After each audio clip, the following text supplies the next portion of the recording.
বারাকাতুহু। সালামের জবাবটা খুব মহব্বতের সাথে হয় নাই। আসসালামু আলাইকুম ওয়া রাহমাতুল্লাহি ওয়া বারাকাতুহু। সবাই আপনারা ভালো আছেন? 5ই আগস্টের আগে কেমন ছিলেন? 5ই আগস্টের আগে কেমন ছিলেন? ভালো ছিলেন না? এখন তো ভালো। আল্লাহ শুকরিয়া আদায় করতে হবে নাকি বলেন? আলহামদুলিল্লাহ, আলহামদুলিল্লাহ রাব্বিল আলামিন। সালাতু ওয়াসসালামু আলা সাইয়্যিদিল মুরসালিন ওয়া আলা আলিহি ওয়া সাহবিহি আজমাইন। বাংলাদেশ জামাত ইসলামী মাদারীপুর জেলা শাখার উদ্যোগে আয়োজিত আজকের ঐতিহাসিক কর্মী সম্মেলনের সংগ্রামী সভাপতি মাদারীপুর জেলা জামাত ইসলামীর সম্মানিত আমির জননেতা মাওলানা মুখলেসুর রহমান আমার আগে বক্তব্য রাখলেন। আজকের এই সম্মেলনের বিশেষ অতিথি সাবেক জাতীয় সংসদ সদস্য বাংলাদেশ জামাত ইসলামীর সহকারী সেক্রেটারি জেনারেল বীর চট্টলা কক্সবাজার এবং এই অঞ্চলের সংগ্রামী জননেতা ফরিদপুর জামাত ইসলামীর সাংগঠনিক অঞ্চলের পরিচালক জননেতা হামিদুর রহমান আজাদ, আজকের মঞ্চে উপবিষ্ট ফরিদপুর অঞ্চলের অঞ্চল টিমের সদস্যবৃন্দ, কেন্দ্রীয় মজলিসের শুরার সম্মানিত সদস্যবৃন্দ, পার্শ্ববর্তী জেলা সমূহ থেকে আগত আমার প্রিয় নেতৃবৃন্দ, মুআজ্জিজ ওলামায়ে কেরাম, সাংবাদিক বন্ধুগণ, বিভিন্ন বন্ধু সংগঠনের সম্মানিত নেতৃবৃন্দ, মাদারীপুর জেলার বিভিন্ন উপজেলা, ইউনিয়ন, প্রত্যন্ত অঞ্চল থেকে আজকের এই মাদারীপুরের মুক্ত মঞ্চের কর্মী সম্মেলনে সমবেত আমার প্রিয় মাদারীপুরবাসী, আমরা আজকের এই ঐতিহাসিক কর্মী সম্মেলন কেন বললাম? এই সম্মেলনকে ঐতিহাসিক বলার তাৎপর্য আছে নাকি বলে? আমি শুনলাম এই বাংলাদেশে মাদারীপুরের মতো জায়গায় এত বড় সম্মেলন এটাই নাকি প্রথম। এটা কি ঠিক বলেছি? আপনি এই সম্মেলনকে ঐতিহাসিক বলবেন না?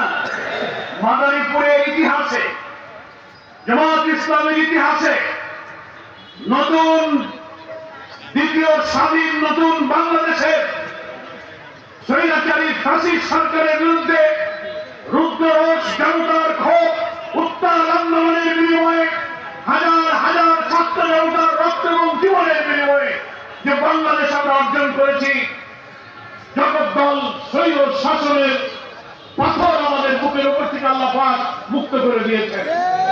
আমরা দীর্ঘ 17-18 বছর পর একটি মুক্ত স্বাধীন বাংলাদেশে স্বস্তির নিঃশ্বাস ফেলছি, আলহামদুলিল্লাহ। তাই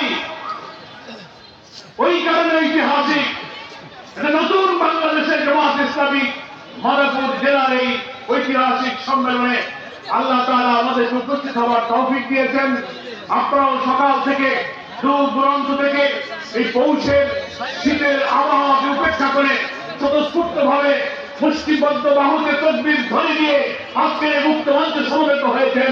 এই কারণে আজকের এই সম্মেলন ঐতিহাসিক রূপ ধারণ করে। আমরা চাই আল্লাহ তাআলার কাছে শুকরিয়া আদায় করি। সেই শুকরিয়া আদায় কি শুধু আলহামদুলিল্লাহ বললে হবে? আলহামদুলিল্লাহ বললে শুকরিয়া আদায় শুধু হয় না, ওটা শুকরিয়ার একটা তসবিহ উচ্চারণ হলো।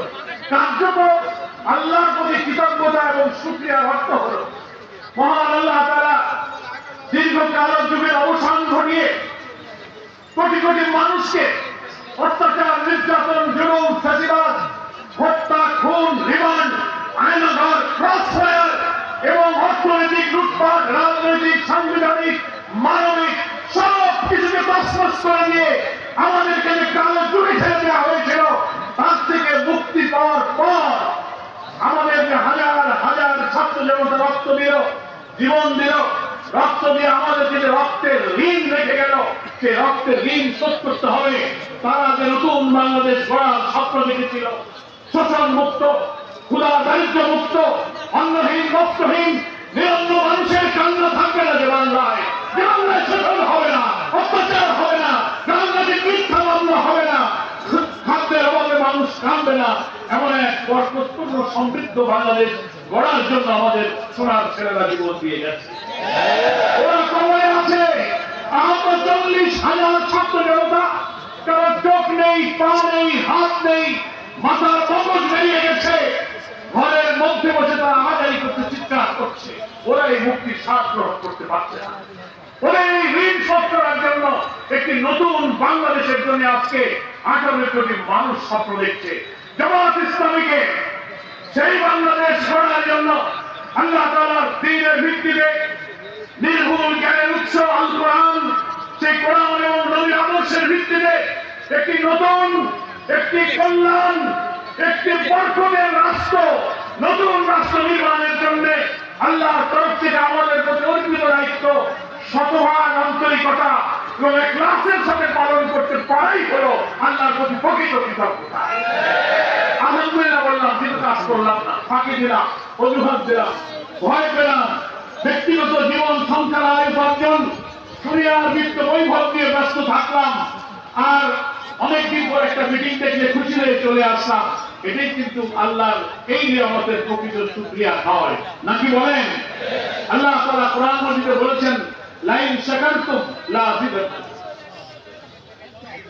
যারা আল্লাহর প্রতি তার কোন নিয়ামতের শুকরিয়া আদায় করে, আল্লাহ তাদেরকে সেই নিয়ামতকে আরো বাড়িয়ে দেয় নাকি বলেন? তাহলে আমরা যে নিয়ামতটা পেলাম, এই নিয়ামত আপনি পেলেন, একটা কালো যুগ আল্লাহ তাআলা আমাদের উপর থেকে পার করে দিয়েছেন নাকি বলেন?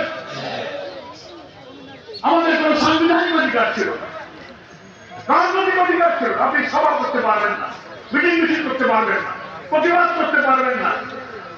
নিজের ঘরে 5 জন লোক বসে যদি মিটিং করেন, পুলিশ ধরে নিয়ে বলবে তুমি নাশকতার ষড়যন্ত্র করছেন। কি বলেন ঠিক কিনা? এই মাদারীপুর নয়, শুধু সারা বাংলাদেশে লক্ষ লক্ষ রাজনৈতিক কর্মী, আলেম, ওলামা, পীর, মাশায়েখ, ইসলামিক স্কলার, রাজনৈতিক নেতৃবৃন্দ, তাদেরকে গ্রেফতার করে কারারুদ্ধ করা, রিমান্ডে নেওয়া হয়েছে। আমাদের প্রিয় নেতৃবৃন্দ, বাংলাদেশ জামাত ইসলামীর আমির মৌলানা মতিউর রহমান নিজামী, আলী আহসান মোহাম্মদ মুজাহিদ, মীর কাসেম আলী, আব্দুল কাদের মোল্লা, আমাদের এই মুরব্বী ইসলামী আন্দোলনের সাবেক আমির জামাত অধ্যাপক গোলাম আজম, মৌলানা আবুল কালাম মোহাম্মদ ইউসুফ, আমাদের আলী আহসান মোহাম্মদ মুজাহিদ তো আমাদের এই ফরিদপুরের কিছু সন্তান, সাতক্ষীরার জননেতা আব্দুল খালেক মন্ডল, সাবেক এমপি অধ্যাপক নাজির আহমদ, মকবুল আহমদ, এই সব প্রিয় বর্ষিয়ান নেক মানুষদেরকে কারাগারে তিলে তিলে মৃত্যু মুখে ফেলে দেওয়া হয়েছে। 5 জনকে মৃত্যু হয়েছে, বিনা অপরাধে নেক মানুষদেরকে ফাঁসিতে ঝুলিয়ে হত্যা করা হয়েছে। আপনারা মামলা হামলা কারাগারে নির্যাতন ভোগ করেননি, বাড়িতে কেউ থাকতে পারে নাই। বিএনপি জামাত যারা সরকার অত্যাচার জুলুমের বিরুদ্ধে বিরোধিতা করেছে, তাদেরকে গ্রেফতার করা হয়েছে, রিমান্ডে নেওয়া হয়েছে, বাড়ি ঘরে থাকতে পারে নাই। চাকরি বাকরি, যারা সরকার বিরোধী আন্দোলন করেছে, তাদের সন্তানদের চাকরি হবে না, পুলিশের চাকরি, বিসিএস এর চাকরি, সরকারি চাকরি, পরীক্ষায় পাস করে পুলিশ ভেরিফিকেশন হয়, বলে না ওর আব্বা, ওর পরিবার, ওরা সব জামাত শিবির, ওরা সব বিএনপি। বিরোধী দল করলেই তাদেরকে আর সরকারি চাকরি দেওয়া হবে না। ব্যবসা বাণিজ্য, সুযোগ সুবিধা একটি দল আর একটি পরিবারের গোষ্ঠীর হাতেই 15 বছর জিম্মি হয়ে পড়েছিল। আপনারা মাথার উপরে মানুষ, কর্তৃত্ববাদী শাসন, অহংকার, তান্ত্রিকতা, বিরোধী দলের উপরে খুব নির্যাতনের কিস্তির রোলার চলেছে। এই মাদারীপুর বাসীও তার সাক্ষী আছে। কেন স্বাধীনতার 53 বছরে মাদারীপুরের লোকেরা এই মুক্ত মঞ্চে একটা জনসভা করতে পারেন নাই, সভা করতে পারেন নাই? প্রশাসনের রন্ধে লুকিয়ে থাকা ফ্যাসিবাদ, আধিপত্যবাদী আওয়ামী লীগের দোসররা ঘাটতি মেরে পড়েছিল ওই সময়, এখনো আছে। তারা আমাদের রাজনৈতিক অধিকার ক্ষুণ্ণ করেছে। আইন অঙ্গনে বিচার অঙ্গনে আমরা সুবিচার পাইনি, কি বলেন ঠিক কিনা? আরে বলো 20 বছরে নিরপরাধ বর্ষিয়ান নেক মানুষ তাদেরকে ডান্ডা বেড়ি পরিয়ে হ্যান্ডকাপ পরিয়ে কোর্টে হাজির করা হয়েছে। মিথ্যা মামলা, সাজানো বাদী, সাজানো সাক্ষী, সাজানো ট্রাইব্যুনাল দিয়ে তাদেরকে সাজা দেওয়া হয়েছে। বছরের পর বছর কারাগারে আটকে রাখা হয়েছে। আর আওয়ামী লীগ, ছাত্রলীগ, যুবলীগ পরবর্তী রাজ্যে রাজপথে দাঁড়িয়ে তারা মিটিং করবে, মিছিল করবে, চুরি করবে, ডাকাতি করবে, অস্তানি করবে, সন্ত্রাস করবে, তাদেরকে গ্রেফতার করা হবে না। এটা কি কোনো আইনের শাসন হলো? বিচারপতিরা শপথবদ্ধ রাজনীতিবিদ হানিফ ভাই বললেন, যারা বিচারক, ন্যায় বিচারক, যারা ইনসাফ করবে, জাতি জুলুম থেকে বাঁচার সর্বশেষ ঠিকানা হচ্ছে আদালত। সেই আদালতের বিচারকরা বলে আমরা শপথবদ্ধ রাজনীতিবিদ। এইভাবে আইন অঙ্গনে আমাদের কোন অধিকার ছিল না। অর্থনীতিতে তারা লুটপাট করেছে, লক্ষ লক্ষ কোটি টাকা শেখ হাসিনা পালিয়ে যাওয়ার পর সরকার আওয়ামী লীগ এবং শেখ হাসিনার লুটপাটের তথ্য সংগ্রহের জন্য শ্বেতপত্র প্রকাশের একটা কমিশন গঠন করেছিলেন। ডক্টর দেবপ্রিয় ভট্টাচার্য বাংলাদেশের একজন বিশিষ্ট অর্থনীতিবিদ, তিনি এই কমিশনের চেয়ারম্যান ছিলেন। মাঝখানে একদিন তার সাথে আমার কথা হলো, কি অবস্থা, শ্বেতপত্র প্রকাশ তদন্তের পর আপনি কি পেলেন? উনি বললেন, পরোয়ার ভাই, আমার উপরে যদি এই তদন্তের দায়িত্ব না থাকতো, এই কয়েক বছরে শেখ হাসিনা যে কত লক্ষ লক্ষ কোটি টাকা পাচার করেছে জাতিটা জানতে পারত না। লক্ষ লক্ষ কোটি টাকা পাচার। রূপপুরের পারমাণবিক কেন্দ্র সহ প্রায় 9টি মেগা প্রকল্প থেকে শেখ হাসিনা, তার বোন রেহানা, তাদের মেয়ে টিউলিপ, পুতুল জয়, ভাগ্নে ভাগ্নি মা খালারা মিলে 7 থেকে 8 লক্ষ কোটি টাকা তারা বিদেশে পাচার করেছে, আত্মসাৎ করেছে। জনগণের টাকা ব্যবসা বাণিজ্য, দোকানদারি, কন্ট্রাক্টরি কেউ করতে পারবে না। শেখ মুজিবের পরিবারের লোক হতে হবে না, আওয়ামী লীগের লোক হতে হবে, তাহলে ব্যবসা বাণিজ্য চাকরি বাকরি হবে না। কি মাদারীপুরের ভাই বাসীরা, এই কথা কি ছিল বাংলাদেশে? আমরা সেই যুগ পার করছি। ফলে কর্তৃত্ববাদী সরকার নির্বাচন মানুষের ভোটাধিকারও তারা হরণ করে নেয়। 14, 18, 24